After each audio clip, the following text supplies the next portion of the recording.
big challenge was that you simply felt totally isolated.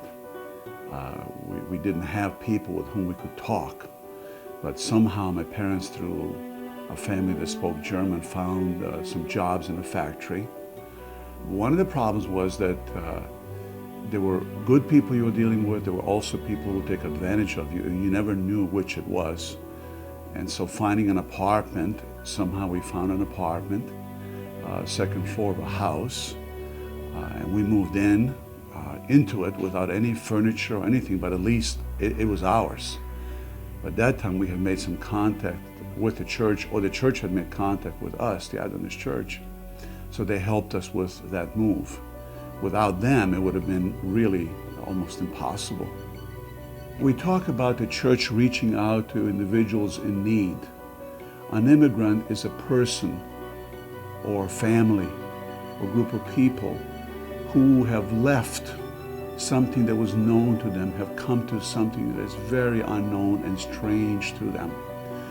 And they feel awkward. They don't know what to say. They don't know what to do. They don't know how to behave. And so that's the mission of the church, is to reach out to people who have needs. And certainly immigrants are people who have very, very specific needs at that moment.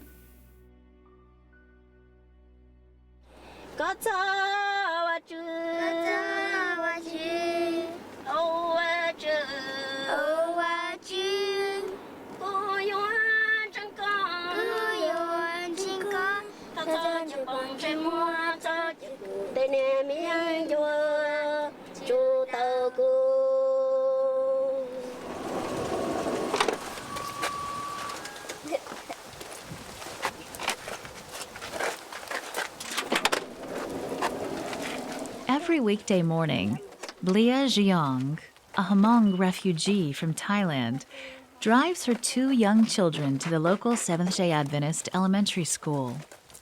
Adventist education is so important to her that she lives in a homeless shelter so that she can afford to pay her children's tuition. Unable to work because of a disability, most of her income goes to providing a Christian education for her children.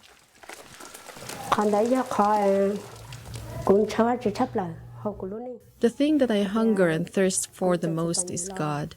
So that's why it's so important that my children attend an Adventist school, because I want them to know God. That's why I decided no matter what hardships I have to go through, it's worth it to me.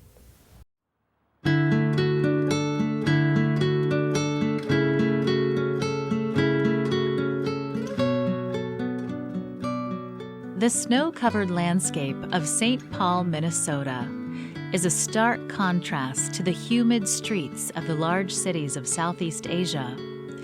Anyone who immigrates here must learn to battle the extreme cold as well as the culture shock of living in North America. St. Paul has become a settlement of sorts for refugees from Asia, Africa, Europe, and Central America. The Seventh-day Adventist Church in North America has focused on reaching out to the Hmong and Karen groups in the greater St. Paul and Minneapolis areas. This quarter, a portion of your 13th Sabbath offering will go to help refugee outreach ministry projects throughout the North American division. Terry Say Lee is the project coordinator and has worked among refugee groups for many years. Her tireless dedication to reaching out to unreached people groups is a wonderful example of serving as Christ's hands here on earth. So it is significant that we are able to do something to assist them to grow, as we've done with our other groups traditionally. And individuals like Terry Saley, who is very active and working with the Hmong people, need our support, but we need to do something larger. And so, hence, the 13th Sabbath offering is a very welcomed offering in North America.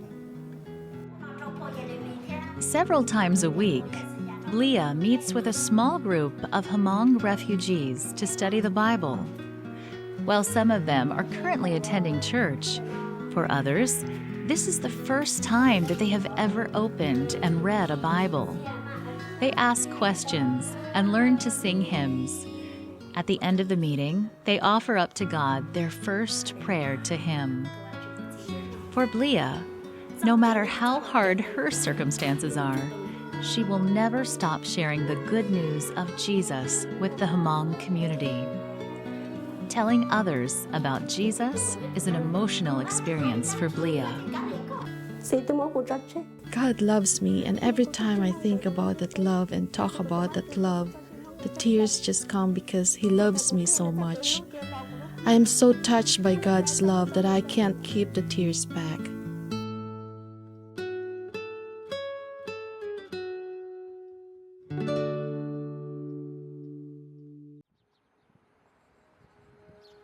The Eastside Seventh-day Adventist Church in St. Paul is home to an eclectic group of believers.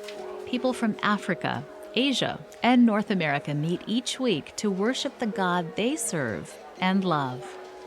In the basement, Karen refugees from the country of Burma hold a Sabbath school class in their own language.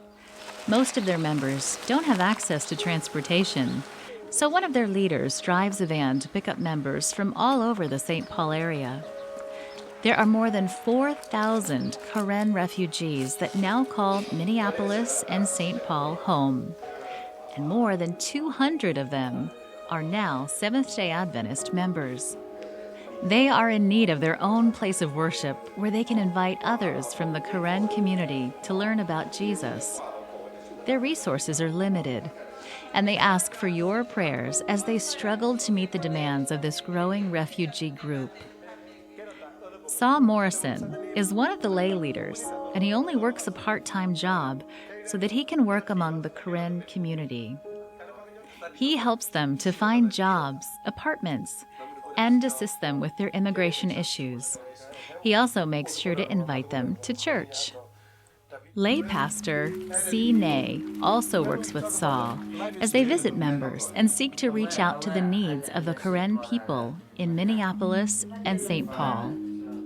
Please pray for the Refugee Outreach Ministry of the North American Division as it strives to reach out to the growing refugee population in North America. Currently, there are more than 3 million refugees in North America, making it a ratio of 3 refugees for each Seventh-day Adventist member in this division.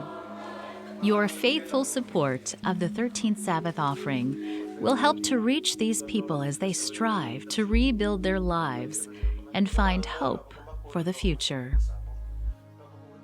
When you give that offering, you are truly helping someone who is has specific needs. It's very hard to know what some of these people go through unless you lived with them. And so many of them come from situations where it's not a question of not being able to make a living, but the issue is one of oppression, of persecution, of uncertainty, family separation.